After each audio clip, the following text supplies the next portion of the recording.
How's it going, everyone? KingBlackToof here. So when I'm not playing some Gwent, it's a perfect time to play some more Gwent. And in this video, it's a kind of a Caranthir explained video. Now you might be thinking Caranthir is pretty self-explanatory, but I want to go over the positives and negatives of him, as well as some tips.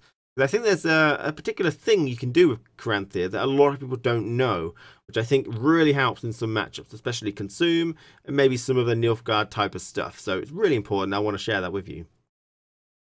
In this particular patch, we saw some drastic changes to bronze weather, specifically frost, because Caranthir uses frost. Frost can now only hit 1 unit per turn on a row, and it does so for 2 damage. So 2 damage per turn on a particular row. So the frost is not really Caranthir's strongest point now, his strongest attribute. That's kind of a secondary thing now. His strongest point is a 9 strength gold. That's reasonably high by itself. And he can pull 3 units to a particular row. And you get to choose whatever units you want, apart from the units that are on the row that you placed him, and in any order as well.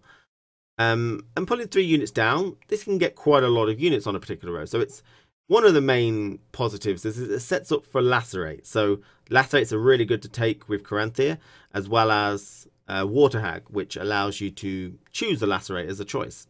So these kind of things really synergize well together, and you'll get a lot of value from this particular sequence of moves.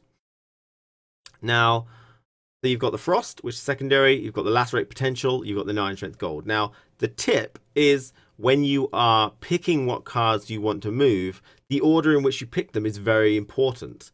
Okay, and this really works against certain cards like Fringilla, the potential of Fringilla anyway, and the Vran Warrior is probably the most common one that you want to use this on. If he's got a Vran Warrior in the middle row and it's consuming loads of Arrakis, you can use the Caranthir to move him off. Now, the order in which you pick them is the order in which they're placed. So if you make sure you pick the Vran Warrior as the last card for Caranthir to pull, it will put it on the rightmost side of the row, which means that it can't consume anything, which is really, really useful. So the order in which you click them, the first goes first, the second goes second, and the third goes to the rightmost side. That's really good for Vran. It's good for Fringilla. If he's buffing one card, you can move it off and make sure there's nothing on the right of it so that Fringilla can't position buff. Transfer, copy the strength over. So this is just the basic tip that I really think is a lot of people might not know. So thanks for watching. Take care. I'll see you again very soon.